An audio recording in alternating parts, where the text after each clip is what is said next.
이 네 가지만 보면 그 사람의 평생이 보인다. 커피 한 잔을 앞에 두고 마주 앉은 사람의 얼굴을 가만히 들여다본 적이 있는가? 말 한마디, 손끝의 움직임, 시선이 머무는 자리. 그 짧은 시간 안에 한 사람이 살아온 세월이 고스란히 드러난다. 다산 정약용은 오래전 유배지에서 이미 이것을 알고 있었다. 사람을 알고 싶거든 큰 행동이 아니라 작은 행동을 보라고 그는 말했다. 큰 행동은 얼마든지 꾸며낼 수 있지만 작은 행동은 좀처럼 숨기지 못한다. 젊은 날에는 사람을 믿었다가 상처받고 기대했다가 무너지는 일이 잦았다. 그럴 때마다 돌아보면 이유는 하나였다. 처음부터 그 사람을 제대로 보지 않았던 것이다. 그런데 사람을 제대로 보는 일은 생각보다 어렵지 않다. 거창한 시험도 오랜 세월도 필요 없다. 그저 커피 한 잔 나누는 그 짧은 자리면 충분하다. 그 자리에서 사람은 이미 자신의 전부를 내보이고 있다. 다만 우리가 그것을 볼 준비가 되어 있지 않았을 뿐이다. 오늘 이 이야기를 끝까지 따라가고 나면 다음에 누군가와 마주 앉는 순간이 완전히 달라진다. 무심코 지나쳤던 상대의 손짓 하나, 옷차림 하나가 이제는 선명한 신호로 읽히기 시작한다. 그렇게 사람을 헛되이 믿었다가 뒤늦게 마음을 다치는 일이 이제는 확연히 줄어든다. 오래도록 곁에 두어야 할 사람과 조용히 거리를 두어야 할 사람이 비로소 구별되기 시작한다. 이 이야기는 유독 사람 보는 눈이 아쉬웠던 곁에 누군가에게 가장 먼저 들려주고 싶은 이야기이기도 하다.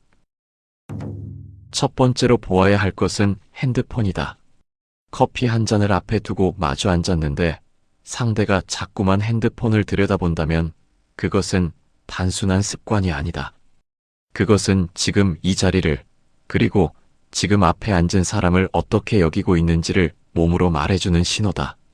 물론 급한 연락이 올 수도 있다.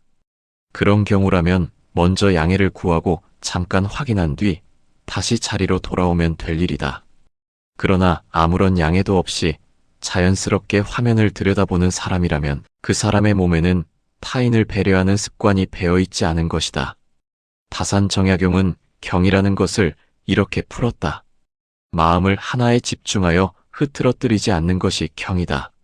지금 이 순간 마주 앉은 사람에게 마음을 온전히 기울이는 것. 그것이 바로 그 사람을 존중한다는 가장 기본적인 표현이다. 부산에 사는 68세 조병수 씨는 몇 해 전 동창 모임에서 유독 마음이 가는 후배를 만났다. 이야기를 나누는 내내 그 후배는 손에서 핸드폰을 놓지 않았다. 한마디씩 대답은 하면서도 눈은 화면에 가 있었다.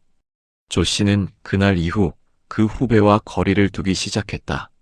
몇 해가 지나 알게 된 사실이지만 그 후배는 다른 자리에서도 늘 그런 식이었고 결국 주변 사람들이 하나둘 떠나갔다.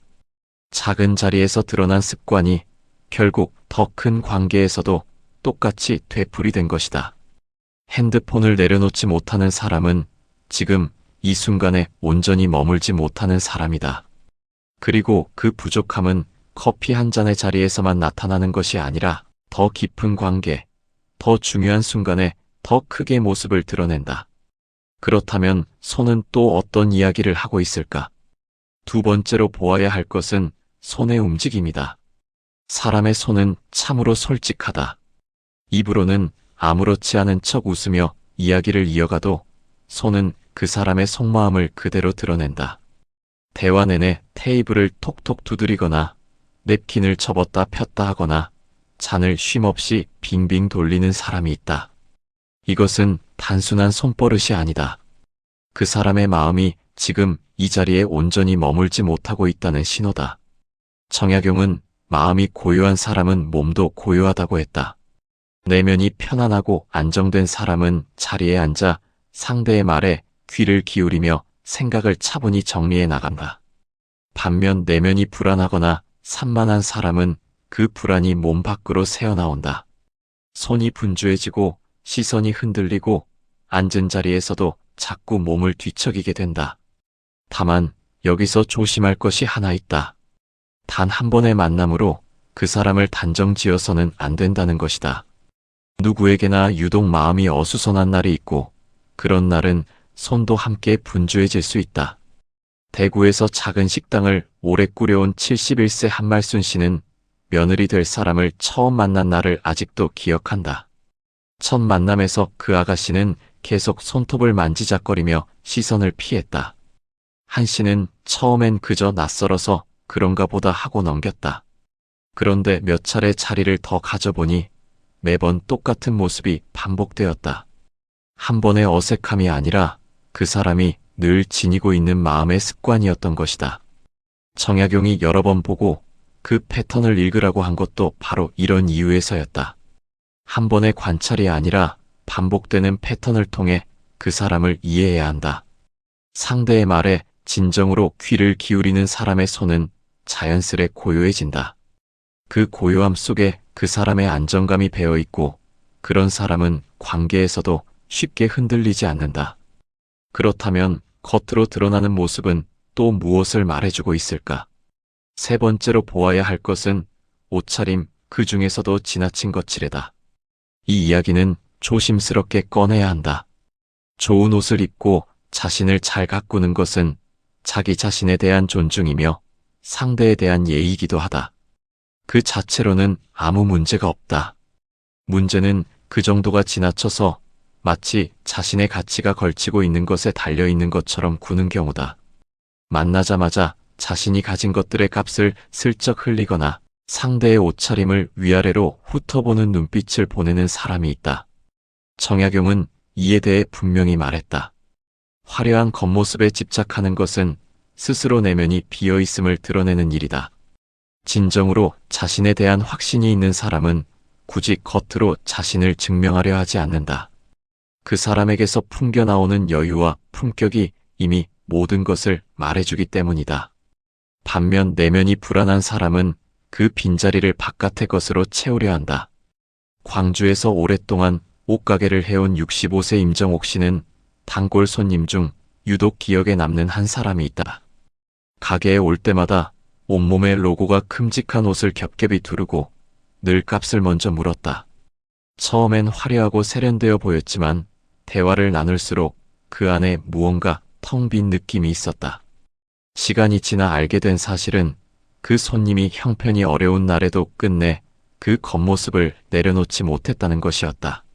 정약용이 말한 대로 겉을 꾸미는데 힘을 쏟는 사람은 속을 가꾸는 데는 좀처럼 힘을 쏟지 못한다.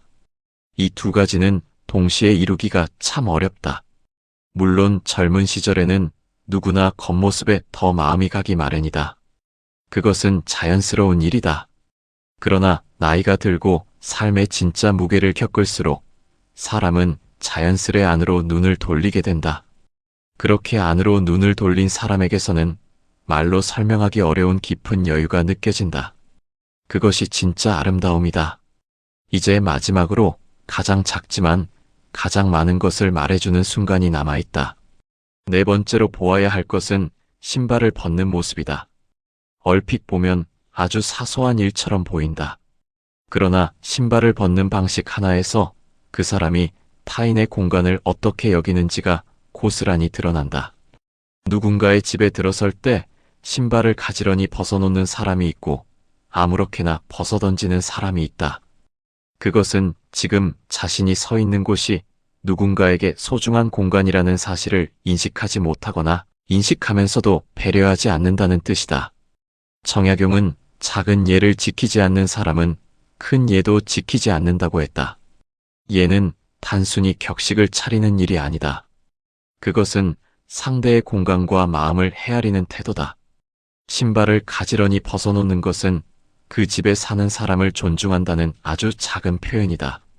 전주에 사는 73세 최복만 씨는 몇 해 전 딸이 처음으로 남자친구를 집에 데려온 날을 잊지 못한다. 현관에 들어선 청년은 신발을 벗어 아무렇게나 던져두고 뒤도 돌아보지 않고 거실로 들어갔다. 최 씨는 그 순간 마음 한구석이 묘하게 불편해졌지만 첫 만남이라 그러려니 하고 넘겼다. 그러나 몇 번을 더 지켜봐도 그 모습은 한 번도 달라지지 않았다. 시간이 흘러 그 청년은 딸과의 약속도 집안 어른들과의 약속도 가볍게 여기는 사람이라는 것이 하나씩 드러났다. 작은 자리에서 놓쳤던 신호가 결국 더 큰 자리에서도 똑같이 되풀이된 것이다. 정약용은 사람의 본성은 큰 무대가 아니라 아무도 지켜보지 않는 것 같은 작은 순간에 가장 선명하게 드러난다고 했다. 신발을 벗는 그 짧은 순간이 바로 그런 순간이다. 핸드폰을 내려놓지 못하는 것, 손이 끊임없이 분주한 것, 거칠에 지나치게 매달리는 것, 타인의 공간을 헤아리지 않는 것. 이 네 가지는 결국 하나의 뿌리에서 나온다. 자기 자신을 다스리는 힘과 타인을 향한 배려가 아직 충분히 여물지 않았다는 뿌리다. 그렇다면 이 모든 것을 알게 된 우리는 이제 무엇을 해야 할까? 지금까지 살펴본 네 가지 신호는 사실 타인만을 향한 것이 아니다. 이제 그 눈을 자기 자신에게로 돌려볼 차례다. 나는 마주 앉은 자리에서 핸드폰을 내려놓고 있는가? 내 손은 지금 고요한가? 나는 겉으로 보이는 것에 지나치게 매달리고 있지는 않은가? 나는 타인의 공간과 마음을 충분히 헤아리고 있는가? 이 질문들이 조금 불편하게 느껴진다면 그것은 우리 안에도 아직 가다듬을 부분이 남아있다는 뜻일 뿐이다. 그것은 결코 부끄러운 일이 아니다. 사람은 죽는 날까지 자신을 가다듬어가는 존재이기 때문이다. 정약용은 사람을 아는 것이 지혜라면 자신을 아는 것은 밝음이라고 했다. 우리가 이 나이에 이르기까지 만나온 수많은 인연들, 그 안에는 기쁨도 있었고 상처도 있었다. 그 모든 경험이 결국 우리에게 하나를 가르쳐 주었다. 진정으로 소중한 관계는 그리 많지 않다는 사실이다. 그리고 그 몇 안 되는 소중한 인연을 지키는 일이 수많은 관계를 붙들고 있는 것보다 훨씬 더 값지다는 사실이다. 이제는 만나고 나면 마음이 따뜻해지는 사람에게 시간을 쓰고 만나고 나면 기운이 빠지는 관계에는 조용히 거리를 둘 때다.